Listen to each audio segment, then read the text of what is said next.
There is only one question. All these plethora of Upanishads and the Yoga Sutras, all hundreds of sutras, thousands of Upanishads and the 4 Vedas and whatever text there is, all of it in the service of just that one question. Do you know life the way it is? What is the nature of your own self? Key to that is just that burning from within that you have to has to keep you awake. Just as one other book to read, picked up Yoga Sutras of Patanjali.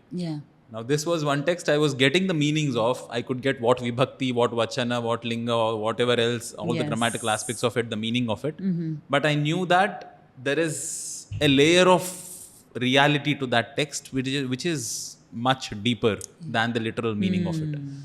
But once that kind of, it shook me from, Sadhguru uses this word, it shakes you from the base of your spine, because there's something potent, it's stuff of life. First thing, everybody that needs to know for sure is that. But yes, so on that note, I think the next question I want to ask is, what does sadhana mean to you and what does it look like? What is sadhana? Hey, where are you getting these questions from? So, we are super excited to have with us for today's podcast Udaya Shreyas, who is going to be talking to us about all things yoga, spirituality and Indian culture. Now, I am so fascinated by Udaya's work because he's the founder of the Sanskrit channel. And if you haven't seen this already, you're really missing out, because this is one of the best and most comprehensive channels that have videos spanning a wide range, right from Indian culture to different Indian ancient texts, Yoga Sutras, Bhagavad Gita, and a whole multitude of Indian knowledge books that you should definitely know about. And when I was reading and looking up, videos for inspiration, Udaya's videos would always pop up first. And I was so inspired just to see his dedication, attention to detail, and how much he loves what he does. So when we had to decide who we're going to have for the first episode of this podcast, I think Udaya was a very obvious choice for us. So really excited to have you with us today, Udaya, and thank you so much for being here. And yes, for those of you that don't know, Udaya has also been such a guiding light of support to us. We've spoken to him 2-3 times even before this conversation, and he's just been very warm and forthcoming with all the help that we may need production-wise and in life in general. And I hope that we can bring some of that inspiration and wisdom into our conversation today. So let's get started. And Udaya, I just want to start, by asking that how did yoga find you? How did yoga happen to you? Wow. Deep question off the bat. Phrasing. No, I like the phrasing of it. How did yoga find me? Definitely. Yes. Yeah, it's been a while. It almost seems a different life. So my introduction to yoga was stumbling across it. I had no conscious pursuit that I went on. My conscious pursuit was more around languages, the sounds of it, there was always this innate curiosity for languages, because we used to get transferred every 3 years. My father used to works for LIC.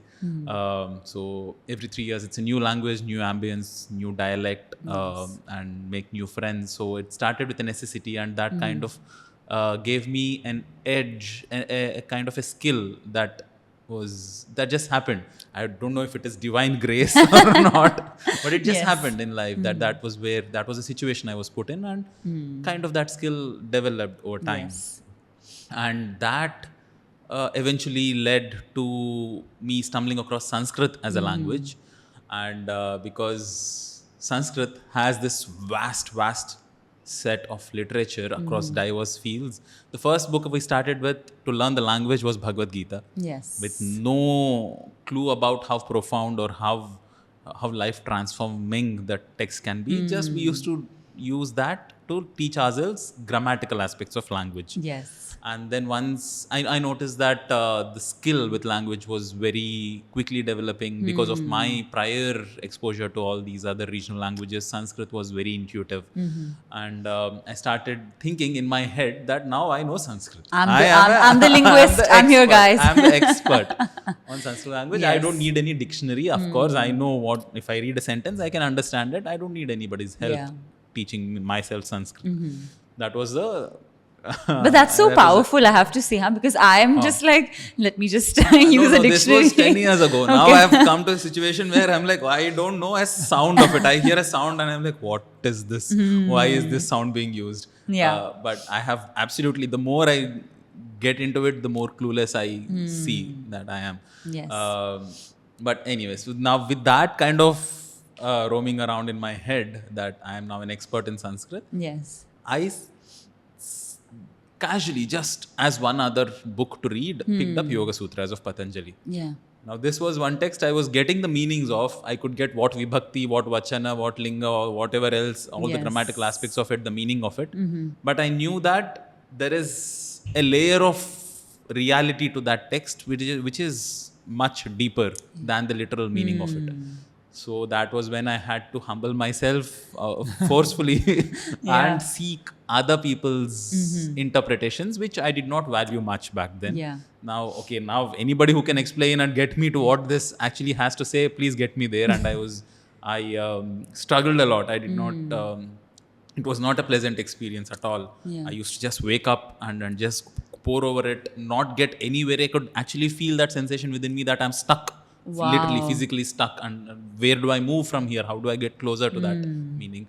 Yeah. And more than yoga happening to me,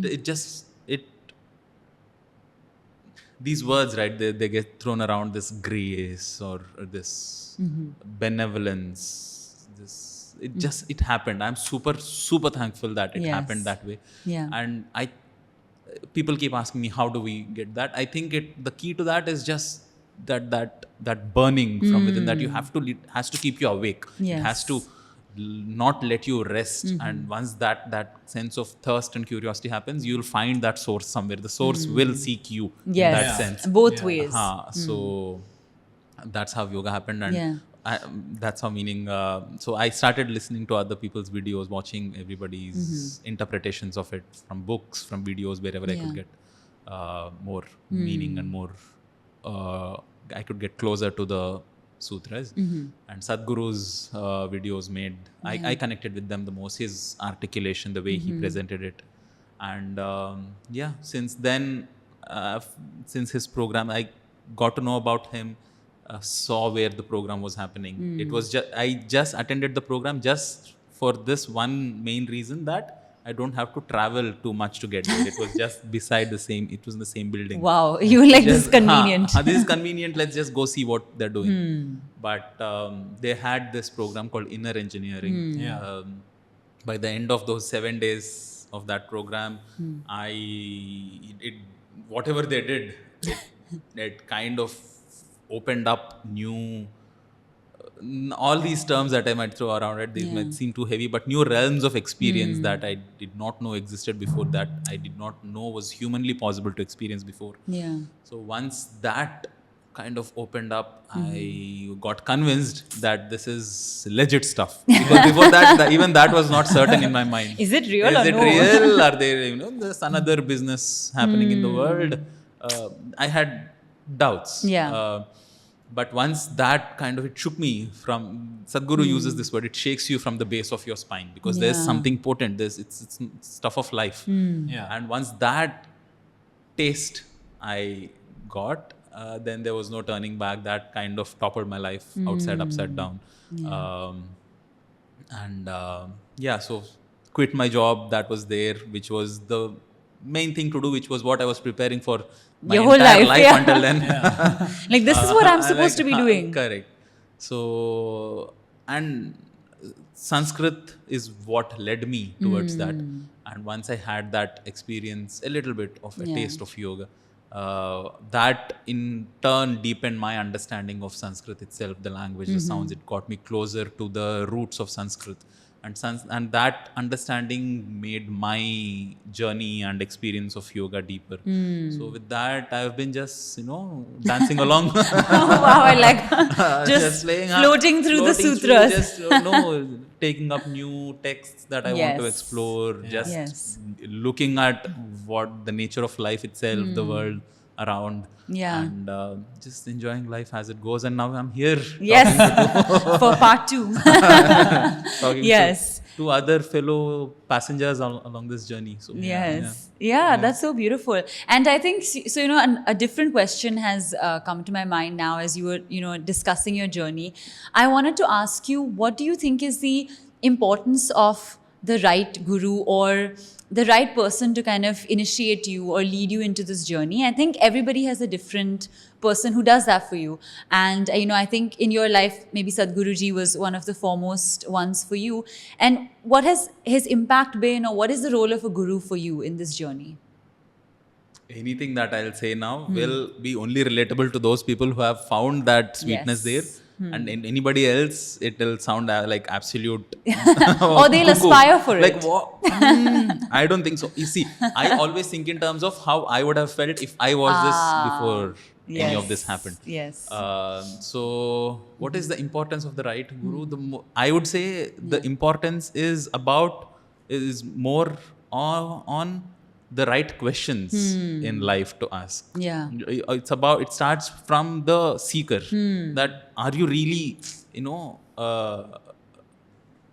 content with the life the way it is? Yeah. Do you see the source of whatever unpleasantness there is? Yeah. Where does that come from? Have you paid enough attention to yourself, to what you're doing in life, how you are? So that is the most important. How deep is that longing? How life relevant is that pursuit in your own life, right? Yeah. So in your own way, yes. Correct. How deep is that? So Sadhguru has been my answer and my, I wouldn't even call answer, my destruction of questions. Wow, he's like annihilate all the questions. Once that occurred, I'm like, okay, this seems to be a well-lit path for me. It need not be so for everybody. Yes. I keep telling this, we are blessed and pampered with such a plethora of paths to follow. Yes. Yeah. Yes. So many gurus. There has been an entire system that has been crafted in this culture to get people to that state within themselves. Yes. So for each of them their own, they can pick, but it is not something that I would say people pick for their fancy. They might, taste it, experiment with it, experience it in their own ways. But for it to be relevant, however bright the source is, they have to be willing to open their eyes. That has to come from within, that, okay, there is something troubling me from within, and I have to seek the answers from within. That is the most, I'd place importance on that. That's I'm so glad you said that, because, a lot of times I think we think, I'm not finding anyone, and there's that, that thing of, I only, you go how into... will I find my guru? Yeah. Tell me how I find my guru. Exactly. Yeah, I know, I have got this. You've heard this, question, yeah. And, people sometimes go into a little bit of a sometimes pity kind of a place where, if only I had the right teacher. But I think what you're saying puts the responsibility or sometimes the power back in your hands, that if you have the right kind of seeking, or if you're the right depth of seeking within you, it'll come your way, right? So the right kind, the intensity of that fire, anything that you want to pursue, right? If it's again, Sadhguru's words of putting it is, people go on guru shopping. Then what is the Guru shopping. what are my options? Yes. Is this guy? They start judging. Okay, this guy is it good? I did that too. Yeah. That's why I got latched on to how Sadhguru's presentation is. He generated that curiosity. Oh, there's some old man, white beard, turban. Yeah. Oh, some is proper English, very articulate sentences. Yes. Who's this? That curiosity. It's not that was the first time I knew that somebody like that existed. I saw his billboards and just did not even give a passing thought. yeah. But because that question started from within, that, okay, there is some sentence that I'm reading from a Sanskrit text. I don't know it. What is this? Yes. Says there are these different states of experience. The thought, the patterns of the mind are so on, so on, so. But am I really conscious of it? Yes. Then that curiosity, it's just the sharpening of intellect and how you apply it in your own lives. And the right kind of approach. Yeah, I mean, what is the right kind again? It's just, there is only one question. All these plethora of Upanishads and the Yoga Sutras, all hundreds of sutras, thousands of Upanishads and the 4 Vedas and whatever text there is, all of it in the service of just that one question. Do you know life the way it is? What is the nature of your own self? That has been the question. Yes. That has been looked at in a million different ways. And paths, so many different kinds of practices offered. Yes. Is that a deep enough burning question in your life, really? If you place a hand on your heart or whatever else and think and just burn with that question, the answer eventually reveals itself. This line might again seem too cuckoo, but it does. There is no way other than it does. It genuinely does. Yeah. And I think also, again, this line as well, I think it was written in Autobiography for Yogi, right? That when the student is ready, the teacher appears. And I guess so maybe there's that beautiful correlation between student and teacher, that how much you're ready to receive, only that much someone can pour into you. Or possible. Yes. Amazing. Awesome. How has you guys' journey into yoga been? Yeah, he's like, let me just podcast it back on you. Why not? Why me do all the talking?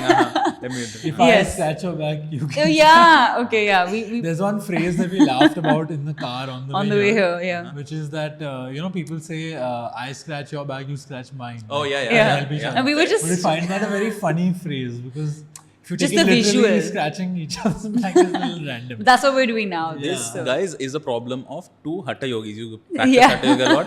They have no conception. I mean, now that I've grown a little in bulk, I kind of have to struggle a little. Not everybody can reach their back, bro. I love how you took it literally. So let me just tell you. People literally need somebody else, otherwise they won't be able to reach. Yeah. There are enough people in that world who are in that category. Yes. No, but since you asked, and I'll introduce myself. She was going to say, and that's what we said in the previous recording also, this is my first appearance on Yogic Gurukul's YouTube channel. I'm her younger brother. We both grown up at Kaivalyadhama, and that's how our yoga journey began, because we were fortunate enough to be born into it. Yeah. So from a literal young age, it's been something we were surrounded by. And there's photos of us at 2-3 years old sitting in Padmasana, Vajrasana, and our dad has done a photo shoot of us for his book. So free modeling right here. Like, who are the models? My kids.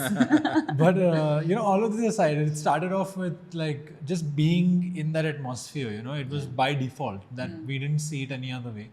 We would have classes, workshops, chanting, pranayam, sadhana, shibir happening just outside a house. So that's how I think the exposure began. Yes. And we would always wonder what it is, or at least I would always wonder, and we would do even summer workshops. So that was my first exposure to it in the sense of being a practitioner. And I think in the start, I didn't get what it was. My mind was a monkey mind, so to say, because it used to wander quite a bit. But then there came a point when I turned 18 and quite literally also, got a little more serious, because I actually was curious. I was like, there is something to this. And I saw Anvita, because she started before me on this journey. She studied yoga in diploma, and she did her YouTube channel, I think 2018, 17. Yeah. So I saw her, and then I thought, wow, there's more to it, than meets the eye. And that's what sparked the interest for me. And then I did my first course in 2019 at Kaivalyadhama. And then it kind of, continued. I'm currently doing a master's, almost done. But it was just learning that yoga isn't just twisting your body in one way or another. And that actually it's a darshan. It is a way of life that you can learn from and apply in your life. And it's actually, something that is your life. It is essentially how you live. All your problems that you face and all that you see and all the maya, so to say, that you kind of problems you face, you're like, wait, there is a solution and there's a better way to live also, or a way to live more consciously and healthily, happily, and towards a deeper goal. So that's what it was for me. And and I let her say her bit too. I think that, so for me, and a lot of you on the channel have heard me talk about this at various points, but I think aside from the fact that we grew up in it, I think that I realized that, so this is going to seem a little philosophical, for lack of a better word, darshan oriented, but we were studying the Vedanta darshan with our teachers once, and there was a really interesting phrase they used, which is if you look carefully, you'll see Krishna in every being. And that was their way of just, taking us through the concept. And I just found that so fascinating. I said, how can all of us qualitatively, you're telling me that we're all divine, we're all the same. And I let it just stay in my mind, and didn't react much to it. But then once, couple of days after, I was actually heading for math tuition and going somewhere. And I remember sitting in the taxi or the cab, and I just looked out and had a very strange, I can't even really describe it in full words, experience where I really felt that qualitatively a lot of people walking around me or I'm looking outside the window, I can feel a sense of connection or sameness to them. And it's very difficult to tell you what that felt like. But I was so, I mean, there was tears coming down my eyes. Cab driver must have been, okay. But I remember that, and that made me feel like, this is not just something people are talking about and just saying things, There's a depth and a meaning to it. And if I devote my life or the time that I have on this planet to the study of this, then I feel I would have lived a worthy life. So that's really what did it for me. But Wonderful. Oh, thanks for sharing. That's very sweet. Oh, yes, of course. So, and I think that's what, brought yoga into my life in a way that it was personal. And not just because my dad was in it, but because I felt a connection to it. And I think taking off from there, I want to say that there's so many of us now who are students, who are also teachers of yoga, doing it in different ways. But in your journey, what do you feel has been the most rewarding aspect of being a teacher or, explaining a concept to someone? What has been the most rewarding for you? What has been the most rewarding? Many things. It's hard to pick one. I mean, it's been rewarding in many aspects of life. Emotionally, intellectually, it's been stimulating. Financially, it's been very rewarding. Yes. But for me, if I had to put on one, it's the most rewarding thing that came out of all of this pursuit, this effort of the time and life that has been put into it, is the clarity of just looking at things and being clear within myself as to how things are in the world and within myself. That clarity is the most treasured thing for me in my life. And do you think because that clarity has settled within you, you're also able to then share it with more people? Like, do you? I think it comes through. It comes through, right? So if I want to present something, if I want to talk about something, I could read it from a text. I could, memorize it, or I could analyze it and do something, process it in my own way, and then present it back. But if I see it, I know what is being talked about, and I have that. I see that for the way it is. I can now present it to 10 different people in 10 different ways that they might hopefully see the same thing. So it's the first foremost thing that I like, and that distinction that, okay, if this is the nature of what is being presented, I know it clearly. If I don't know it clearly, that even that clarity that, okay, I don't get this yet.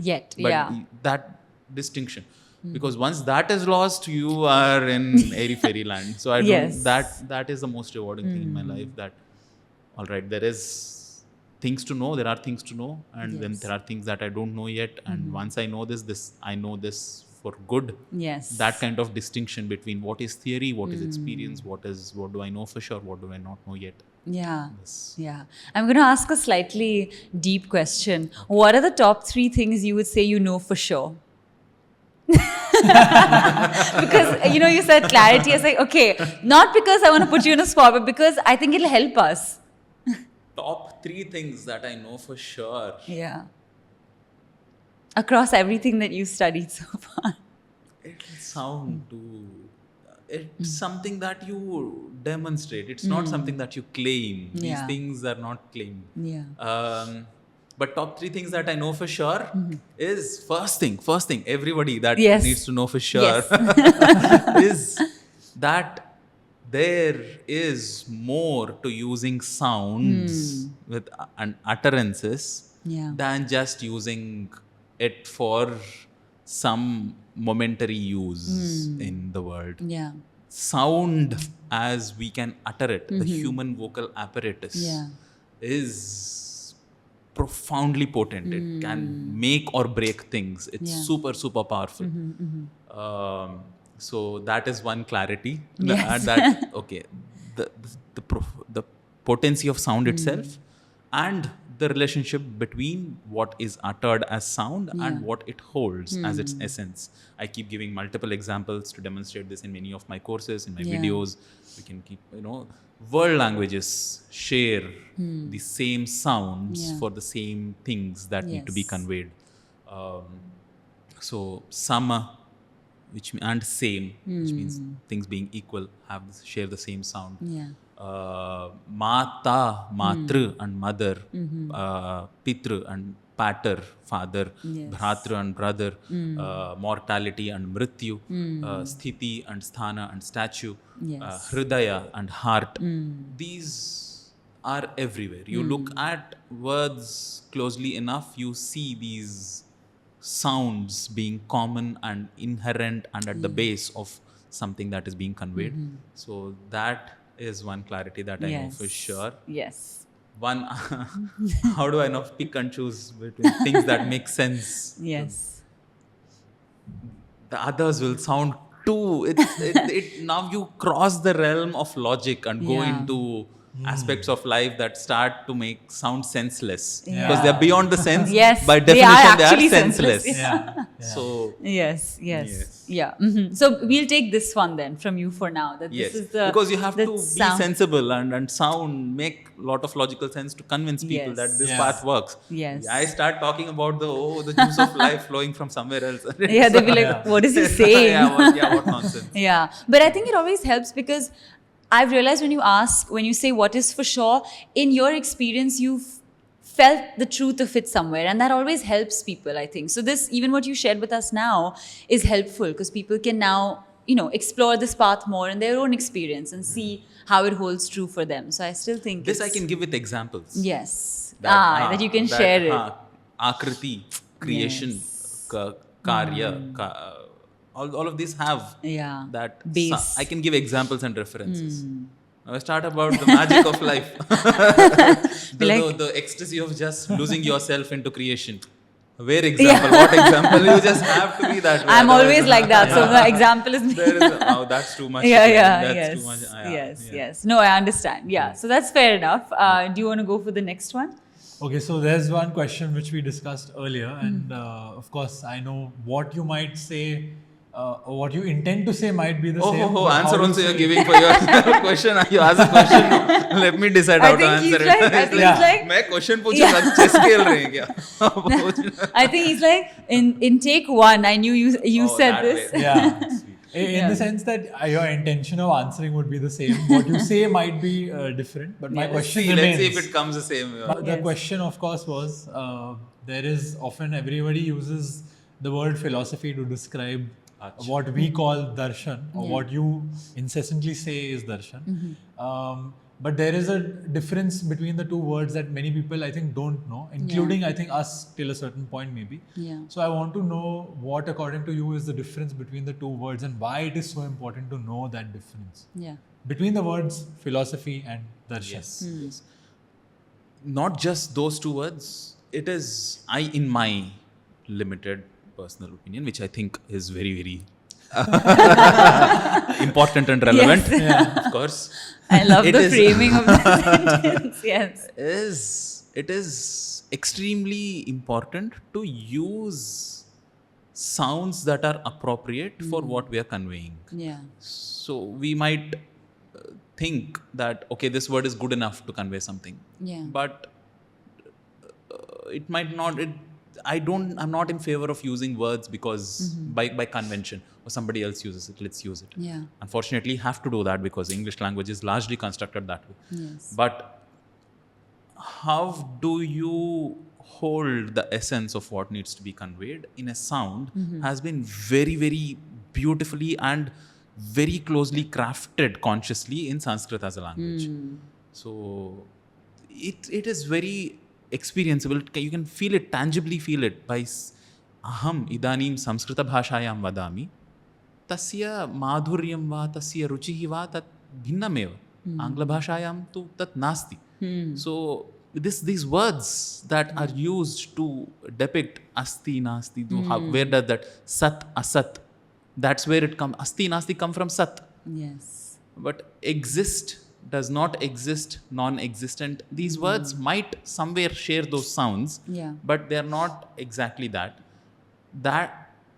Until that part, I don't have any problem with, to some extent. But when it comes to this realm of translating words which are too profound, which the West unfortunately did not even have a concept of. So their language is not even conducive to denote those things. When those are randomly used as translations or placeholders for concepts that are very profound, then I take a little bit of an issue with that. One of the cases in point being the word philosophy. Where does that word come from? All of these words, right? Would you call a teacher, a guru, a teacher, or what is a guru? So Sadhguru says the best word for a guru is a compass. So how do you use that word? But where does that word come from? Compass, what does that those sounds hold? I don't know. So unless that I know for sure, I want to use the right term for the right thing. So this Darshana, for example, you said, is a way to look at something. Because it comes from that root sound drik, which means the sight, which is a perspective, which is to look at something, which is your perception of it. But philosophy is just affiliation, love to, there are many words which are close to philosophy, like philandering, philanthropy, love for something. And Sophia, which means knowledge, from Arabic, I think, some source. English, you never really know where they borrowed it from. Did they borrow it from the Germans, from the French? You don't know. They got the words from everywhere. So Sophia for knowledge sounds something close to Sophia to Arabic source. I don't know again. But a love for knowing and knowing something for what it is and looking at it in one perspective. For like Advaita being a Darshana is one way of looking at the reality of existence. Advaita is not some model of creation. Again, I have an issue with calling these as models of creation. Dalton's atomic theory is a model of creation. It is somebody's depiction of this is how we can notate it. There are notations of how you can understand creation. All of this chemistry, the sp bonds, spdf bonds, and all of that, the physical forces of creation, they are all different approaches. They are all the same pursuit of how to understand the world around. This is not a model like that. This is an expression of a realization which is relevant to the people at those times. So this is seeing it in a different way. So somebody who says that the self is not different from the source of all of this creation, and somebody who says both of these are two separate entities, are not saying things that are in negation to each other. They are not two different statements. It's just asking something as simple as is this hot or cold? These are dualities of life. Life appears different, but the underlying force of creation is the same. So where does your experience stand? Where all of this is perspective, this is Darshana. So using words that are appropriate is my whole thing. Because again, I approach all of this through the lens of language.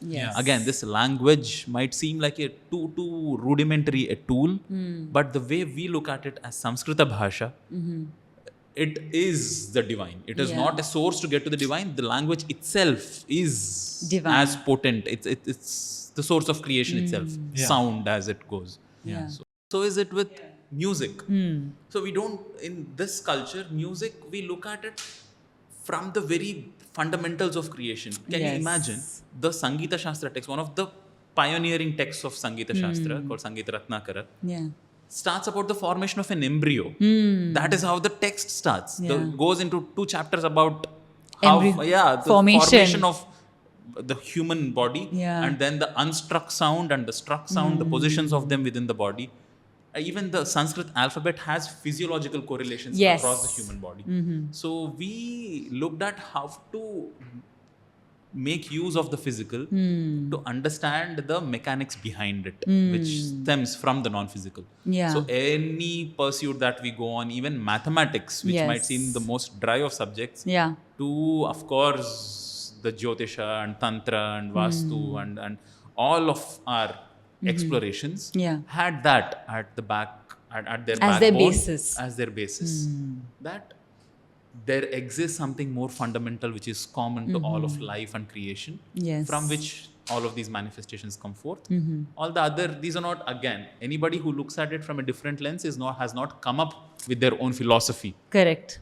Stoicism is a philosophy, realism is a philosophy. These are thoughts on how to lead your life. Okay, some set of ideologies and ideals and morals and whatever else. Yeah. Some theoretization in their own minds. But this process of life is vast. It encompasses all of it. So these are all, I want to use the right terminology to address these. So I think my next question on that note would now be, there's a lot of times we hear a lot of different things, we hear different concepts and how sadhana should be done. But in a practical, real life way, what does sadhana mean to you and what does it look like? What is sadhana? Hey, where are you getting these questions from? Nice. Yeah. See, anything that I approach with a language Yes. angle to it. Before I go on that long tirade, let me give a quick, simple answer, which is a sadhana can be any damn thing. Yeah. Doing something, doing nothing, anything can be a sadhana. Yeah. Who is a guru? A guru can be any damn thing. So Dattatreya proved it Yes. sufficiently with his 24 examples of whom he considers his guru. And similarly, sadhana, if can be 24 different kinds of gurus, there can be 24 million different ways of sadhanas. Yes. So, but what defines when do you call anything that you do or do not do a sadhana is when it comes with a siddhi. It is towards, unfortunately, it has an end goal. It comes with you need to get somewhere, you're pursuing that. Sadhana is a pursuit, it's a tool to get somewhere. Yes. So, if it takes you there, it's an effective tool. If it takes you meandering across a different route and takes a long time, it's not as much as an effective tool. So sadhan in colloquial Hindi terms is a tool. So what is an effective sadhana? People know of these 112 ways of Vijnana Bhairava Tantra that Shiva gave Parvati. These people kept asking, Sadhguru keeps mentioning the 112 ways, 112 feet Adiyogi, 112 methods all over the place. He mentioned, and there was a lot of curiosity, what are these 112? So I also did my research and found these 112. Osho also has one whole series on 112. But nobody tells what these 112 actually are because it seemed too silly. It's like focus on your sneeze. This is it actually? Oh, it works. Oh, wow. It works. Let me tell you, it works. Yeah. But it has to be done in a very subtle sense. Not like hold your sneeze and then start focusing on it. Yeah. You just observe. It's a very subtle, very, very subtle process. If you just give it as public instruction, it makes no sense and it's almost laughable. Yeah. Yeah. And this is a sadhana. It is magical if you see You what really it go does to into you. it. Yeah. But and what that energy behind that sneeze is. People do these experiments nowadays and then come up with, the air molecules are moving at some 100+ kilometers per hour. But what is the energy that caused it? What is the impetus? Where did that come from? Where can you redirect it?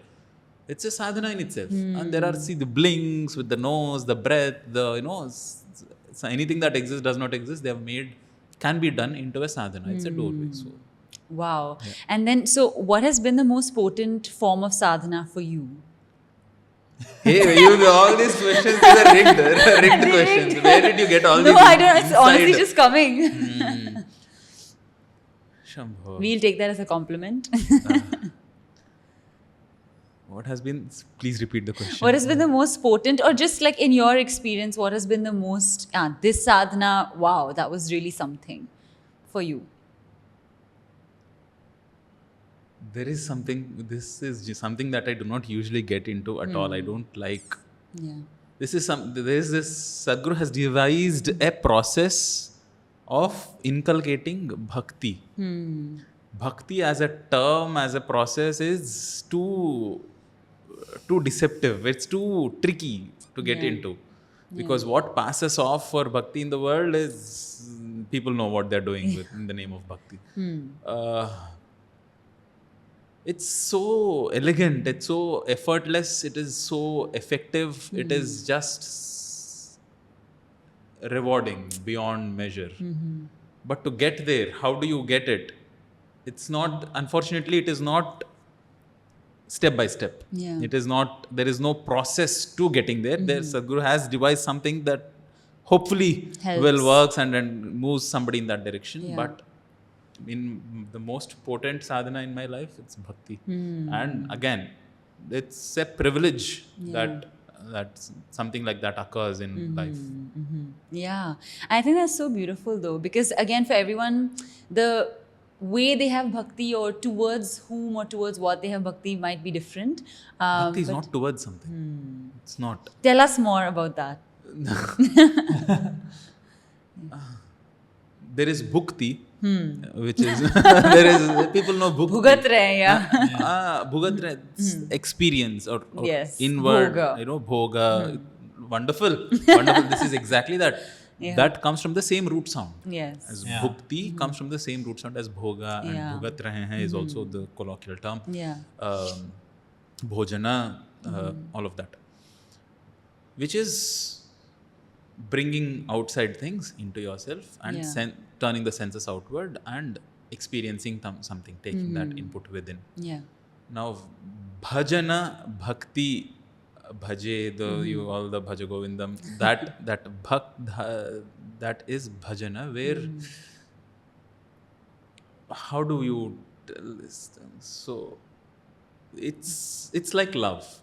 It's like, see, poets and people in the world, they understand this. Not love in terms of, okay, I want to experience you, or I want to get some, joy out of being in your presence. Nothing. It's like there is something that pulls me towards you. That feeling of love. Yeah. That sensation that gives it. That is why all the mad lovers, they look like Meera and Ramakrishna Paramhamsa. Some of these stellar examples of what a devotee is. They're mad people, madly in love towards something. Yeah. And they're just loving. It's being As a state loving, of being, right? as a state of being. So it doesn't matter where you put them, where doesn't matter what kind of life situation they are in. Yeah. They are. exude that love. Yeah. How do you? I think it was Osho. I don't remember. After listening to all these playlists, it gets kind of don't know where it. it's all mixed I and kind matched. of don't know how blurry. Yeah. But probably it was Osho who said where I heard it from, which is the best example of a love affair is that between the sun and the earth. Sun is loving towards you. It's just burns. Not with any intention that I get something back. Not with any intention that I'm going to do good to you now. I'm going to provide. Yes. No, the way it burns, the way it is useful, the way it exists there. Yes. That is there. So bhakti, now how to define it, how to talk about it. You inculcate that quality within yourself. Yeah. So I am a Rama Bhakta, I am a Hanuman Bhakta, no, I am this Bhakta, so I'll go cut off that guy, other guy's leg. Yeah, but that happens. No, it's true. Yeah. Yeah. Extreme of an example. Yes. But Yes. No, but I know what you're saying. No, my bhakti is better than your bhakti. No, my object of devotion. So that is the thing. Or bhakti in terms of okay, now that I am a bhakta of this particular deity, now I get this kind of benefit. These are transactions. Transactions are great. They work. They work very well. It's not that there is anything wrong with transactions. I love them. World is full of transactions. I love it. I love transactions. Yes, please. It's like a quote. Why not? Yes. Eating, breathing. It's necessary. Yeah. Conversations. Yeah. Bhakti is lack of a transaction. It's just free flow. being. Yeah. Being that way. That's it. I think that helps because a lot of people always assume that it's always towards something. But now you've explained that it's a way of being. That changes the equation. I did not say it. I know that you've explained it this way. Yes. The way it was presented to me, the way I was made to experience it. Yes. And once you know it, why bend? So I was this very, I might not look like it now. I don't have too many pictures of me in that zone. But early morning, get up at 3:30, dip in that cold water. There is this kund. There is a huge pool of water, very shivering cold. Dip in that at 3 Brahma Muhurta and then start with your Hatha Yoga practices and then go on for 4 hours, including your Kapalabhatis and your Kriyas and all that. I used to be that. How interesting and how amazing. Then once you see this, why? What nonsense? Am I doing all this? But it's that is a double-edged sword. You have to... And all processes have their place, right? Like as you were saying, everyone's different. Some people need that at some point of life. So yes. It's with all our different kinds of tastes and tendencies, we have our unique draws towards one path or the other. Yeah. Amazing. I also want to ask, because I get this question a lot in like some of my classes, where people say that it's really like I can be this joyful, happy, sunshine type of person in and around my yoga practice, but they may encounter different types of people in real life and different types of situations which trigger them, let's say, in a negative way. So how can you maintain the chitta prasadanam that we get in our, say, through our yoga practice, in our actual everyday life when there's so many challenges that take you the opposite way? Has something helped you that might help us as well?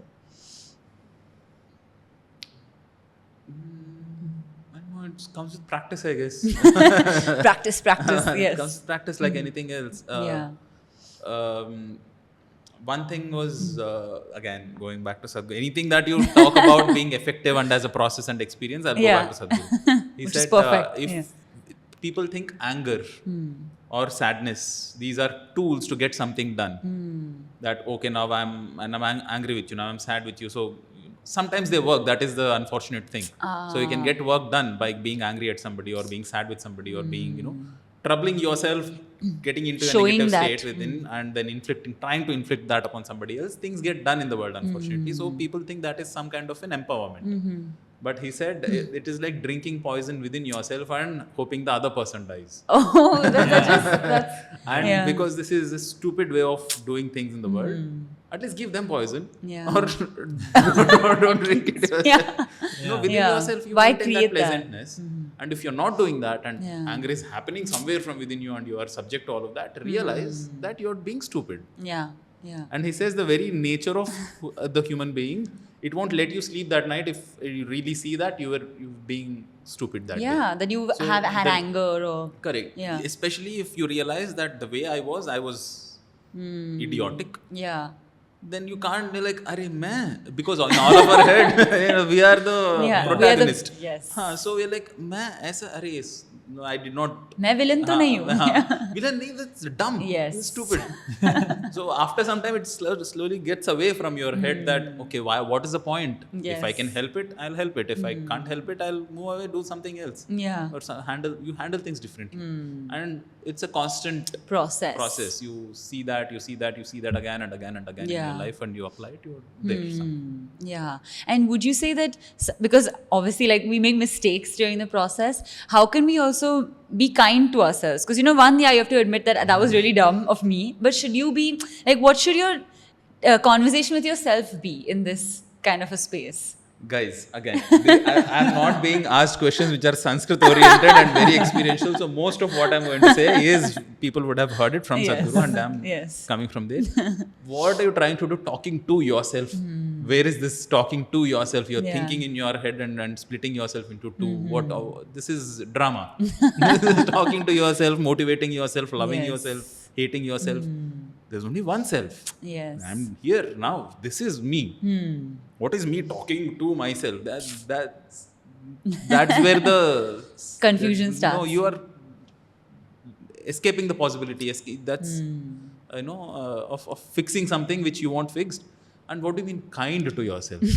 What is this? Because this negative self-talk. No, you want to whip yourself. What is Hatha Yoga? Every day morning you're whipping yourself. What is kind to yourself? Actually, that's a fair point. So, again, this is from Sadhguru. A bhogi is somebody who is kind to himself and is ruthless with the world. A yogi is somebody who is ruthless with himself and is kind to the Kind to the world. So world. don't be kind to yourself, please. You be ruthless. Be the self that you are Yes. enough. There is no need to be something to yourself, and there's no such thing. Yeah. Mind will split itself into a million different pieces and have that conversation going, and will let you watch it also, enjoy it also. This is highly capable of doing that. Yes. Yeah. But the self is not the mind. So see, Yes. No, I know, but we get this confusion occurs a lot, and there's a lot of confusion between what is spirit, then what is mind, then what is material, and how do we एक make काम sense करते of हैं, this? अंग्रेजी छोड़ देते हैं. Best. This is the best thing. What is the spirit? What is the soul? What is the mind? What is? You see Sanskrit terms for it. Deha means that which at the end is subject to dahana. That which is burnt off. Yes. Sharira is that which decays. Shiryate iti sharira. So the etymology itself has that this is impermanent, eventually burning. So this is, or annamaya kosha they call it. This is a bag of food. Not the most romantic way to describe something which we work on and try to present ourselves well and work upon, but all that is good for the world. You enjoy as long as it exists, but then the big picture, the larger way the life is, you see that this is impermanent, and then there is something within the terminology for it, that this again aham brahmasmi has been again used and reused in such, but to such a ridiculous extent, but people don't see the point behind. They think I am now empowered with this statement. No, there is no such thing as I anymore. As once you say aham brahmasmi, there is no I anymore. Yes. So that's the terms that are used. What is the self? Where it is coming from? These are all super experiential things. There is definitely a hidden trap of getting too academic, like we were discussing before. That you get into the definitions of these words and make mental images of them rather than trying to experience them and really know them. So knowing and experiencing, there is a difference. Knowing as a mental concept and then knowing for truth. So chittavritti nirodha itself can, fine. Literally it means cessation of the patterns of the mind. Fine. I understand it. But is it happening within me? That is experiencing it. And those are two entirely different paths ways. And pursuits. Correct. Yeah. Wow, I'm so happy you said that. I love when he said, let's just leave English. Because a lot of people watching may not be of like Indian descent or Indian origin, but I think the most important thing is that we actually move towards the language which a lot of our texts are written in, right? And as Uday rightly said, there's a beauty towards studying the scriptures or these texts in the language that they were written in, because then you can get their pearls of wisdom maybe in a more accurate and precise way, because every translation is like Chinese whispers, right? It takes away a little bit of what has happened to the original There's one concept. really funny dialogue that Amitabh Bachchan said in a movie. English is a very funny language. He said that. So it's true. Yeah. It's true, because sometimes things, you intend to say one thing, but it may mean another. Different and thing. That's just, again, The in way- translation it's even words worse. being crafted consciously is everything. It brings a lot of power to what you say. Yeah. I think also two questions actually. One is, when you said that shabda or sound is the basis of creation. Can you explain to everyone how does sound create, and why do we call sound the basis of creation? Sound, again, the word for it being, if we use shabda or nada or dhvani, these are again specialized terms. There is sound, noise, frequency, pitch. Yes. There are specialized terms in English as well. But the etymology of shabda, dhvani and nada especially in Sanskrit go towards this much closer to the way it is. So the creation that we see around us, all of existence, they say, most of you would have heard people in the path of yoga, is a manifestation of Nada Brahma. Now what does Brahma, it comes from that root sound Brahmati, which means that which expands and pervades everything, is Brahma. So and there are two kinds of nada. I do not know the etymology of nada exactly. Nadati. Nad is the dhatu. I don't know what context it is used in. Again, I have to go back and contemplate upon it, find dictionaries and do that.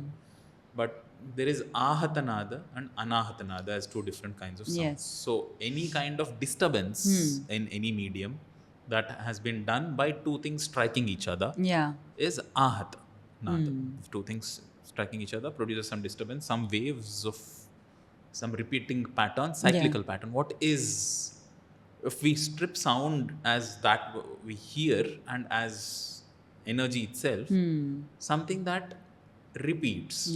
It has a repetitive nature to it. That is a basic wave, a fundamental definition of what is a frequency. So something that repeats itself. So something that has a cyclical nature to it, that which happens again and again. So where does that come from? If you disturb a medium, you generate a source of energy. Then the air molecules in it start moving and repeating their oscillations again and again. Now there is a sound that is heard, or there is an energy or creation of energy. You produce something.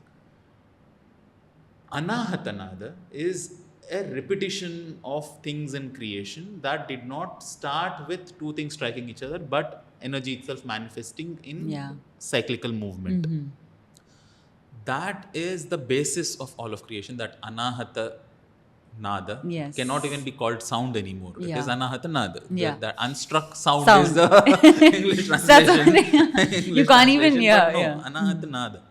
So that is the basis of all of this creation. And then what we create physically by things striking each other is ahata nada. So even there, this is a doorway towards going from the more material and the physical towards the non-physical and going towards subtle aspects of sound. They say if you have that sufficient mastery over sound and can produce it, you can hear that anahatanada. I have not heard it. I don't know how it sounds. I like how you're clarifying. Let me just say. The three things that you asked, this is not one of those. I don't know for sure should be another section. I've never heard it. People say, I don't know. Because it's tricky. You can hallucinate yourself into thinking you've heard it. Yes. So they say that this is a siddhi. I don't have it. Yet. And again, after Bhakti. Never say. I like how we're hyping it. Yet, never say. हुआ तो अच्छा है, बढ़िया है, पता नहीं. लेकिन जो whatever I'm doing has enough taste and rasa in it that I'm happy with this. If that happens, let it happen. I'm curious how it feels like. But they say, then it comes with that realization of the nature of creation. There are many siddhis. You must know. Vibhutipad. Full Vibhutipad list of. The most, we talk about Yoga Sutras, but some of the most interesting ones are the Adrishya one. And people are like, aise kaise? Yes. So there's lots to discuss in the Yoga Sutras. But I also want to, just mention one thing here is that every single person I talk to who's my student has seen your videos, and in particular has seen the 3-hour special of the Yoga Sutra. Even I've seen that. I think it'll be one of those, how the Ramayana, everyone has watched that one animated. It'll be like, have you seen like Sanskrit channel, that video? I have a feeling it's going to be like that. But, some of you have seen it. If you haven't, please go watch. But I want to just, bring our viewers into that space of when you were going about making that video series, and that video in particular, what was your process like of how do I, study the Yoga Sutras? How do I present this? What did it look like for you when you went about doing it? I approach it in a very materialistic manner. Okay, International Day of Yoga is coming. What will people watch the most? Content a around real yoga. Content creator here. That's what I do. I am like, I'll not make content around Lalita Sahasranam during the summer solstice. Anyway, so I picked up Yoga Sutras. And what to do, there is of course a plethora of topics. Hatha Yoga Pradipika, Hiranya Samhita, and then Yoga Vasishta, and Ashtavakra Gita. So many Brahma Sutras. Patanjali Yoga Sutras, once I reached a good audience size, I thought, what is something that many of them might want to read and understand? And it was also a tribute of mine, small, to the gateway that got me here. So it was the first thing that the stepping stone, the doorway into the world of yoga. the first that Baby seed of steps. that first seed that started that the Sparked first matchstick. it. Yeah. Ek chingari and that sparked the fire. So Yes. it was a tribute to that, and I thought, what is the best way I can present it? Again, a picture is worth 1,000 words, they say. Yes. So instead of using 1,000 words to start, dissecting each word and going into the grammatical aspects of it, I do that a little bit, Yes. saying these are the words that it is made of. Atha Yoga Anushasanam. Yeah. And that's about it. Okay, this is the Anushasanam. This is the split I give. And then give a suggestive image that can form in the viewer's head as to what the sutra is saying. Nothing too rigid that, okay, this is exactly what it is. Yeah. Because how do you say Atha Yoga Anushasanam? You can dwell on that itself for days. It's a life. And each of Sanskrit language renders itself in such beautiful ways that these sutras themselves are like mantras. You keep dwelling on them, they keep revealing themselves to you. Yes. They unravel the mysteries of creation. Yes. So I wanted to present it as I would have wanted it presented to me. Yeah. So I sat down, I gathered multiple resources from different organizations. Yes. I keep saying this in many of my conversations again. Swami Gambhirananda's translations I find meticulously done. Wow. Very, very worth it. From Ramakrishna Mission. Yes. He has done that. So I found his and many other sources and my own dictionaries and getting all of that. Yeah. And then I worked with this wonderful artist who can sketch. That I got them for this project only. Yes. Specifically. And she did a brilliant job. She really did a college brilliant kid, job, yeah. And so we sat and like, how do you go about this? How do you present this? What level of detail should we present? What level of abstract should we keep? So once that was done, I did not really expect the reach that it has, but it did Yeah. well. Yeah, and I think it also depends on the intention with which you come into it. So I think because your intention was one of sharing what you know and just kind of helping people, I think the purity of intention carried it, and also the algorithm. Did I not but say I did it for the money? that's coming too. The pure, because International Day of Yoga was coming, I wanted viewership. I did Yes, it. Nothing yes. too pure about it. No, true. But I think, that may be the driving factor. But I think when you're with the process of teaching, you're just in it. We're not in that moment, you're not thinking that 21st June is something coming. that I definitely like about my approach, and I hope only that shines through, if anything does, and that I love, and I want that this is how I do it, not some pious intentions, not something pure, is the beauty of what it is, the brilliance of that sound and meaning, and the magnanimity of the language itself, that it is so rich and dense and packed with meaning and so fireworky, and it's tasty. I do it for the taste that I have in it, and I wish that shows through. That's it. That's all I want to say. Again, these intentions, I want to share my knowledge, my wisdom, nothing. I have too little of it. Yes. But that is too... The rasa. Yes. Yeah. But that's again that's so beautiful, because that's so different for everyone, right? Like when we were creating the video series, for me it was just a homage to the institution that we come from, and to my teachers, and to the whole journey that we've had. So, and we've discussed this before, because we were talking about Sankhya Karika, and the rasa, yes, is one. I know it's there inherently, but for me it's just the anushasan of it, just the discipline of it, the fact that I need to do this. It just needs to be done. And I won't say just purity of intention, because as we said, it is a YouTube channel. There is a monetary benefit that comes through it. But I think it's just, a difference in the way people approach the same subject, right? For him, it's the rasa. For me, it's just the anushasan, that ye karna hai, karte hain, So, yeah. Wonderful. Yes. But yes, so on that note, I think the next question I want to ask is that we discussed how there's a monetary aspect to this, and we have a lot of yoga teachers tuning in. How has your journey been towards, yes, I need to earn money and make ends meet, and we have responsibilities towards myself and my family, but I also want to do work that I value. How did you balance that out? Now it has come to a bit of a balance. I did not want to do anything else. If we did not make money, I would still be doing that. Unfortunate, but I would still be doing that only. So there was no question in my mind as to what I need to be pursuing in life after I came back from the ashram. Yeah. Before that, I was in a day job, 9 to 5, working for a larger corporation whose work I had no investment in whatsoever. Now that I know how that felt, never wanted to do that for a living ever again. So what do I want to pursue? Something that brings me joy. How does that make me money? Let's figure out. Let's see if it happens. Yes. Because unfortunately, it is true that classical arts, classical languages, dance, music, people do not find their due in society still.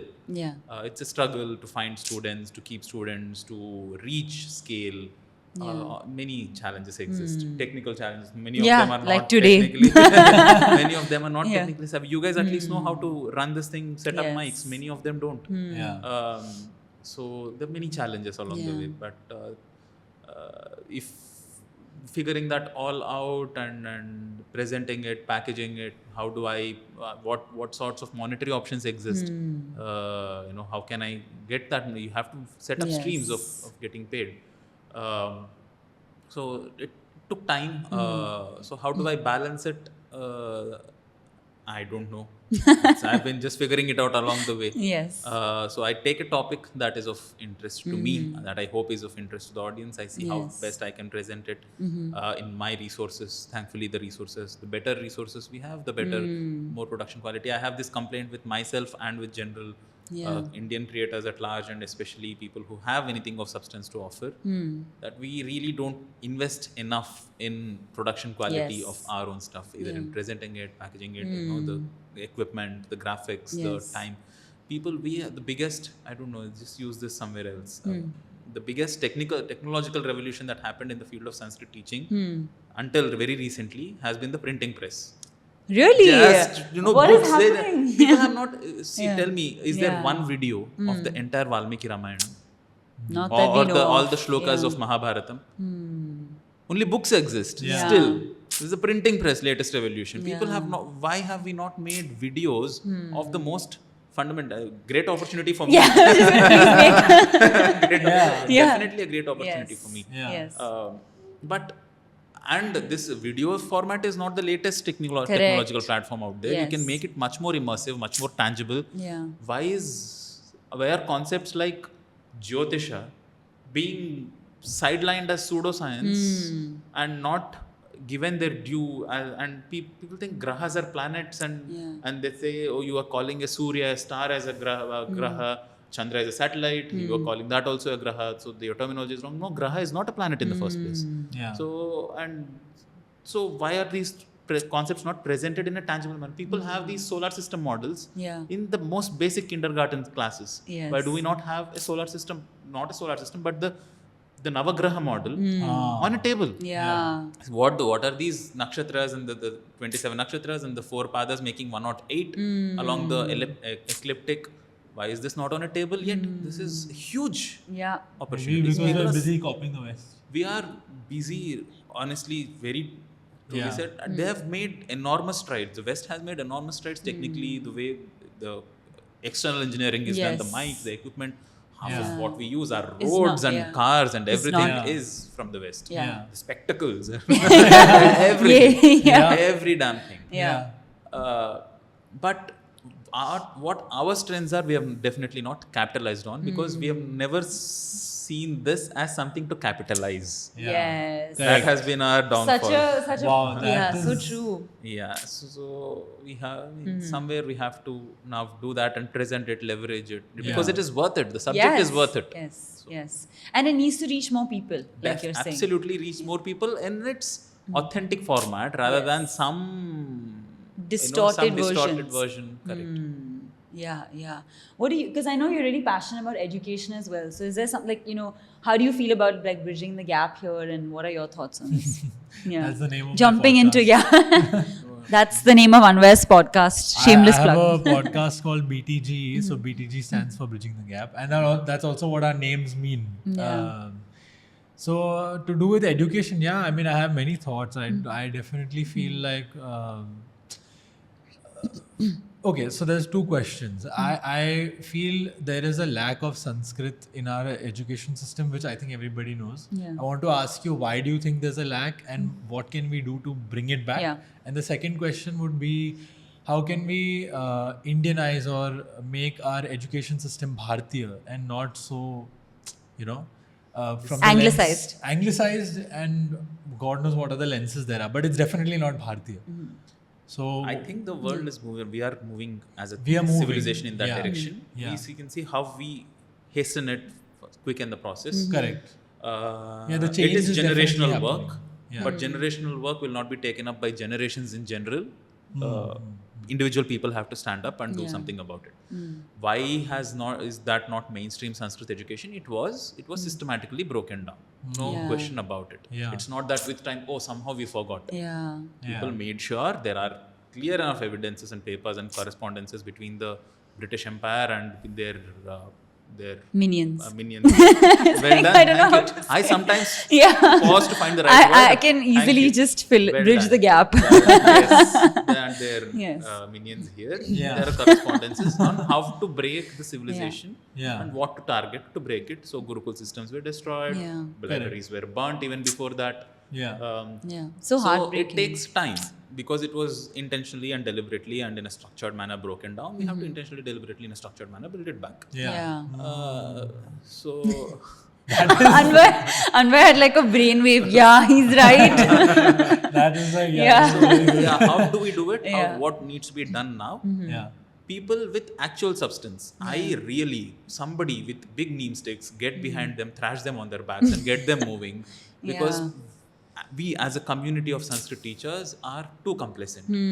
Let them come. Yes. Let somebody who is of interest We come know to this. me. Yeah. And then we will teach what we have to teach in Yes. our own method, in our own time. Yeah. Yeah. Yeah. This has a certain elegance to this process. This thought process comes from civilizational wisdom. Yes. That whatever is the momentary ups and downs of society, this Sanatana will last. Yes. Yeah. This is like the roots of grass. We are not Foundation. some big tree. We don't unionize and build one umbrella organization and have a central figure who has all this authority over Sanskrit. Yeah. We are like a swarm of bumblebees or like blades of grass, or it's something that you are the snakes of Medusa. You can't. You drop I like one, the examples that you're bringing in. Yes. There is no one central figure. Yeah. That is the beautiful thing about it. Yeah. Which also means the responsibility is now on every individual, Every individual. to stand up and make sure that what they present is authentic. Yeah. Because there is, as the demand rises, there is also a huge influx of content which is too unmeticulous. There is no proper research. UFOs flying around. Mercury-based engines. What nonsense. Yeah. If it exists, give me a proper, present it with reference. There exists a field called Vaimanika Shastra. It does. Yeah. I'm not saying the whole thing is trash. But if you're presenting it, just don't stop at the claim. Do your research. Support it. Substantiate it, support it. Correct. Like I said, there could be tangible physical models. Our time-keeping mechanisms are so precise. We measure the eclipses, not some day, night, sun, moon, midday calculations. Yeah. Eclipses to precise durations. Yeah. Where did that calculation come from? Give me those mathematics. I'm not too mathematically savvy, but the mathematics exists. Surya Siddhanta is full of it. So, and it is full of all these complex mathematical calculations. Somebody has to make it presentable, digestible in bite-sized pieces. The attention span that we have, unfortunately. Yeah. So it's the format of doing it. So it can be done. How do we bring it to so right now we are at that push. We need to push that, okay, this is where it exists. Please take it, consume it. Yeah. Yeah. It eventually has to come to a model of pull where people want to get it, and that has multiple concerns of, is it economically viable? Will I make a career out of it? Yes. Is it Correct. a competitive thing? Yeah. Again, is it cool to get into this? There are many other things, and all of these have to be kept in mind and deliberately, systematically, in a structured manner build it. Yeah. Yeah. I think what will stay with us is the fact that because it was structured, broken down in a structured way, building it back up in the same way matters. Absolutely. Yeah. I think, another question I wanted to ask, like related to this, is because your work seems like it's the work of your lifetime, and it'll take and many lifetimes maybe. So what is the dream for this lifetime with Sanskrit Channel and the work that you're doing now? Many dreams. I love how you say, yay, let me tell you what it is. These are more like Yeah. fantasies. Oh, yeah, Vikalpa. If this happens, that will also be good. Oh, if I can set something up like this, that will also be good. I, for a long time, thought there will be a huge premises. Like some colleges are good. I've been invited to some of them, and I spoke to the professors, the faculty there. They're doing whatever is in their capability. Yeah. But many colleges, unfortunately, are just vast areas of barren land where there is nothing of any importance, nothing of no creative stuff. They just exam hai syllabus, there's marks, let's get done with this, let's get a degree, move on. Why do you need that many acres of land then? What are you doing with your real estate? What are you doing with your resources? Then put it to use, create plays, generate content, educate people, curate festivals, generate interest in the people. So there are people who can do that, not doing it still. Maybe it will change soon. Then there are policy level changes that need to be brought down. There are organizations that are doing good work. Brihat is one whom I know. They're doing great work. Can you repeat the name? Brihat. Okay. BRHAT. Brihat.in. Okay. Yeah. So there are policy level changes need to be done about how we approach this. Where is it inculcated in the curriculum itself? How we all of that kind of stuff. So I thought I'll create a large enough premises where there are different departments of content, people exploring content and presenting it. Oh my God, please do it. Jyotisha place where there is a huge repository of Jyotisha books and people who are passionate about it and sane enough that they present because you need a certain way of logical mind to separate the grain from the chaff. Present the legit stuff.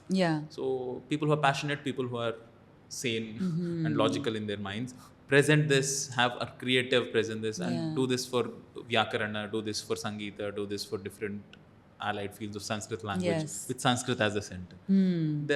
This is one small such fantasy. I don't think I have the time, capability, or the resources, or time is there. Time is there. I'm just blaming it on time. I don't think I'm skilled enough now or can pull that amount of. But who knows? Like in 20, 30 years. Possible. Possible. But these are grand such visions for the future on what I want to build. I want to eventually see Sanskrit as a performer. We are in to help you, whatever you need to make this happen. Too sweet of you. I want to see Sanskrit as a center stage performing art. Like people come to auditoriums for dance or music. Sanskrit has enough presentable stuff in it. It's super rhythmic. It has enormous complexity of chandas and the richness of sounds. It can actually be relished as a performance piece. Nowadays, people do it in music, dance, they have Sanskrit compositions, but it is an undercurrent. It is another layer of beauty, beautifying the center stage, which is either the Abhinaya or the Sangeeta. But this itself, the lyric, the meaning of it, the complexity of the poet's imagination can be the center stage. Doesn't happen now. I want to see that as a project that I can do in my lifetime. But at the end of it, if I can spark that curiosity, the beauty that I feel and I relish, and that if I can get people to experience the same taste that I'm experiencing, because there's enough of it flowing, can get enough people to drink from that river, I'm happy. And I think we're all flowing in that river already. So we are in it. It's just we don't consciously relish it. We don't take time to appreciate it. Yes. And as we were discussing, maybe because we don't have the resources or we haven't tried yet to get into that space. So many reasons. But so increased awareness to just present this to more people. That's the key. What would you change for your younger self now that, so you said, it came to you at a later stage in life. If you could change things for your younger self, how would you have this come to you at an early stage, and what would that process be like? Like maybe advice to your younger self, what would you... Correct. Advice to younger self, everything that happened in my life brought me here. I'm happy about it. thankful, super Yes. thankful. If there is somebody younger to me, much younger to me, want to do in a similar path as I am, what I would want for them is what I'm providing them already. Yeah.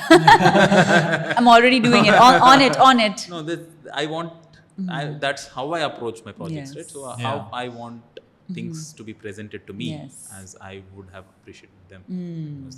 So make sure that it is substantiated, it has enough reference, make sure that the relishment that I have for it comes through, and make sure that they can relish it too. Just if there is any advice anybody is seeking from me, anybody younger, is take some time for this also. I know you have many things. Children these days and kids, the youth is burdened with so many different projects, and they have to go for this also, tuitions also, there's some other sports also, this also. Take maybe 10 minutes, 15 minutes and watch Sanskrit channel videos. That is so, we'll link, like there'll be a link on top. I'll hopefully make some more content which appeals to their sense of aesthetic and their fulfills and ignites that sense of curiosity for the language. Yeah. And like as soon as you said it, I was like, imagine, because we all grew up watching Cartoon Sorry. Network. How old are you, Anvay? 23. So what do you want, man, to get more into Sanskrit? Just tell me, I don't know. What would I need for to learn Sanskrit? To give more time. Yeah, what do you want to learn next? What sparks your interest? I'll tell you honestly, what I would want to learn next would be how to navigate life as an individual. And I'll explain what I mean by that. Okay. Being the younger sibling in the house, I've always been taught how to navigate. But how to navigate on your own without maybe always having someone to help you or take care of you, I want to know how I can experience that next, because I feel I'm at that cusp now. Would you maybe possibly Arthashastra and the principles there, what Chanakya stuff, would that be something? Is that something? I think that is something of interest, because I feel I know there is value there, but I don't know if there's a platform where I can find that value. So maybe you can Interesting. No. help me with that. No, Yeah. absolutely. So anything else? So things. So if I want to, if I'm understanding what you were looking for correctly. Yeah. So things that you can apply in your own life, which will make that impact, which will deepen your perception, or make your life more profound or more effective in the world. Yeah. Stuff like that. And for some time, I think, so because I'm finishing my studies off now, and I'm going to go into my next phase of, if I have to tell you the truth, and without any pressure of worldly things that need to be done, I want to just explore, I want to really try my hand at things without any pressure. But also I need to maybe find work, maybe find a steady source of income, so that I'm not dependent on anybody, so that I'm able to do that on my own. So navigating that, exploring interest. One of my interests is the podcast. If you ask me, the best gift to me this year would be that my podcast works. I'm able to take it to a 100K or a million. If I can take it to a million by December 31st this year, that will be a dream come true. But I have to, go that deep into that task, I think, for it to take me there. And because I've been doing so many things, I study, I'm doing my masters, I'm doing the podcast, I'm helping my family in the work that we do, and I'm teaching yoga myself part-time to some people. So from doing all of these multiple things to going to just one, I think that is my next challenge. Fascinating. What would you have to... That's brilliant. I mean, I see that you have that clarity on what you want to be doing for the next.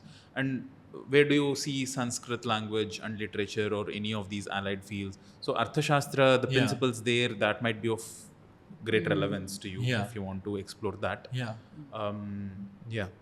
I wish I could. I wish we had an active Sanskrit-speaking community. I mean, we do, but in day-to-day life, where Sanskrit is a language. I wish there was a way to have that. I don't know how to do that, but I have a desire to learn that somehow. This is very, very useful input. Thanks. Yeah. Thank you for asking me. My pleasure. Yeah. I thought I was just guessing and guessing might as answers. well ask. Answer, correct. Yeah. सामने है. Yes. And I think you gave a very good response, Anvay, because I think that a lot of people are just involved in the practical realities of life and are looking for answers at that level first, you know, and then sometimes, like you said, either Arthashastra or maybe any other text that if it helps me, I'll be like, wow, this helped me, let me go deeper, you know. So maybe like one of those texts that meet you where you're at, maybe what you need at that time, and then you just, because you feel like this is something valuable, you go deeper into it. So I guess just meeting people where they're at sometimes. And a text plus a guiding source, you know, not just the text, maybe it's the person that brings you the text or the medium. And usually, I mean, people connect with people, right? So if you find a person who can bridge that gap for you, again saying the name of my podcast, but truly that I feel is my purpose of bridging the gap for myself and then maybe helping others to do that also.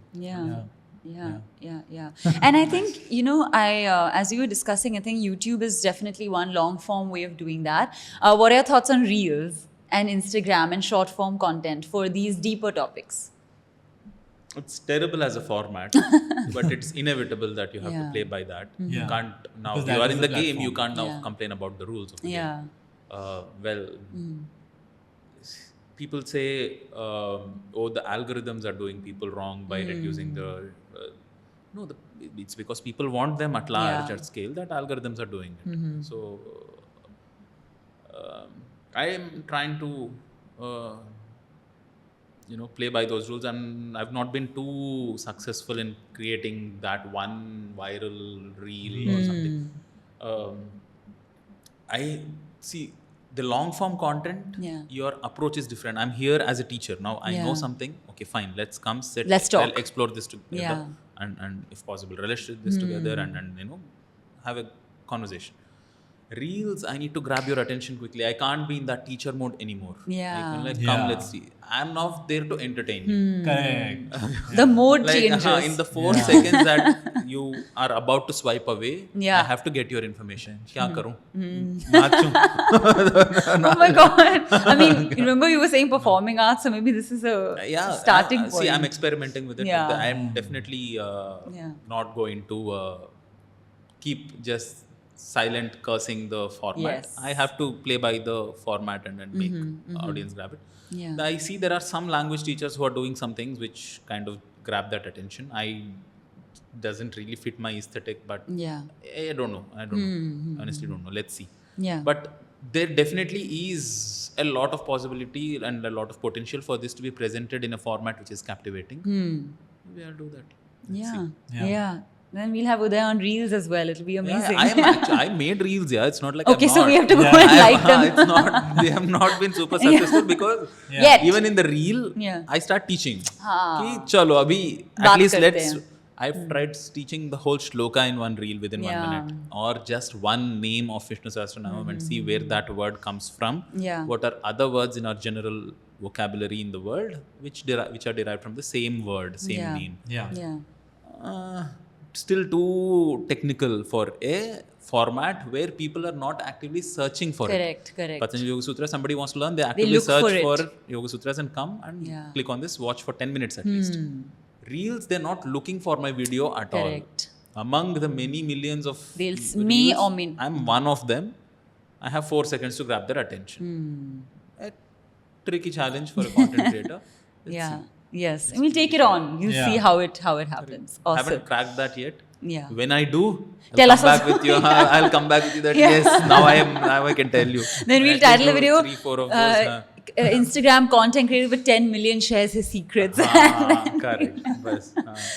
Yes. Clickbait. No, just kidding. But no, I know that we've already spent a lot of time discussing this, and just TMI. But Udaya has a flight to catch today itself. So without taking up too much more of his time, the last or one of the 2 last questions I want to ask is.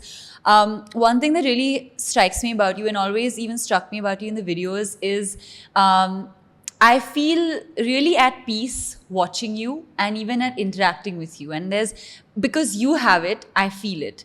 So how has this inner sense of peacefulness come about? And is there any piece of a message that you would share for someone else looking for the same peace? We've asked him very I deep don't questions know. today. Okay, let me think. Yeah. The good thing is he's thinking. He's not answering to answer. Yeah. No, that's really good. She asked a question now. If I tell something about how do I... let me see. Yes. I don't know. Or maybe how do you feel that? What are some things that make you feel that groundedness and peacefulness now? Maybe that'll help with.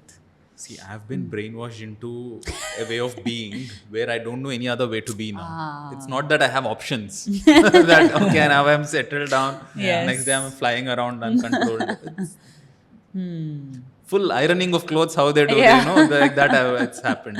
Yes. How that has happened is through the practices that have been taught to me. Yes. It's not a, one trick. Yeah. Okay, chant this every day, early morning, and it'll be done. It's taken some sadhana. Yes. And thankfully, and again, super grateful that it is super effective sadhana. Yes. So it has taken time. How many hours? Didn't count. Yeah. How many practices? There are these starting with Shambhavi Mahamudra and inner engineering to Isha Foundation. Very simple practices, 15-minute practices people can learn online. So yeah, it's taken time and a lot of YouTube videos of Sadhguru to eventually come. I don't know. There's still a lot of work to be done.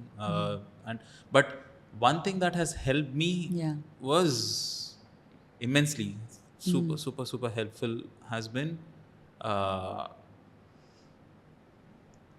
No, that is an outcome. That is not the reason. Yeah. The reason is just sadhana.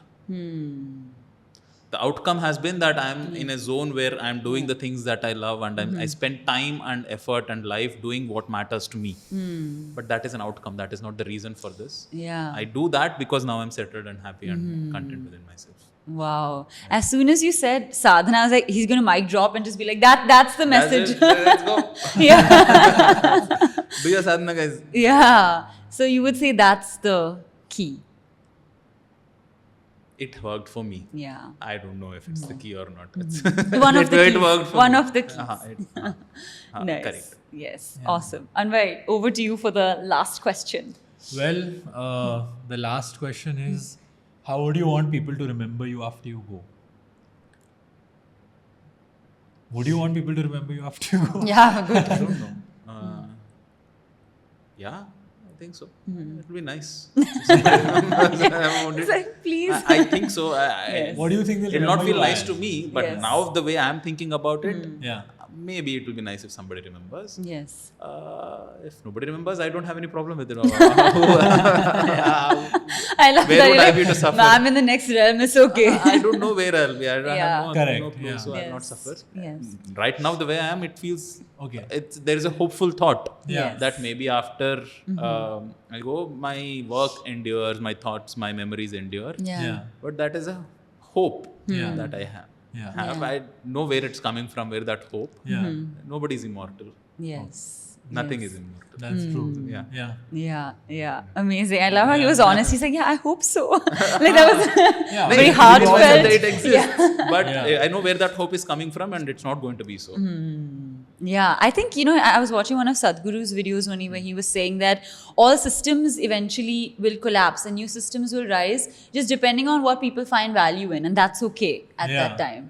So I found that to be helpful. I hope the work that I do and the things that I present inspire more people and lure more people into the honey trap that is Wow, I like how again the framing. Now we know he's a true linguist, right? Look at how he frames sentences.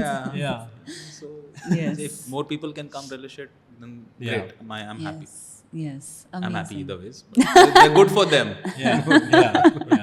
Amazing. And on that note, thank you so much, Udaya, for being with us.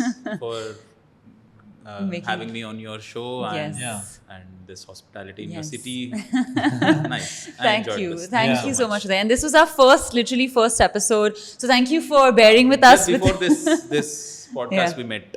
in Yes. person. Yeah. Yes. So wonderful Exactly. having both of you. Exactly. All the very best on the classes Thank that you. you have and the yoga that you deliver. Thank you so much. Thank you. Yay, wonderful. Namaskar. And on that note, we will see you soon in our next video. Thank you all for being so patient and hearing us and, just committing your time and energy to us. We really appreciate it. Look forward to seeing you in the next one. And thank you so much once again.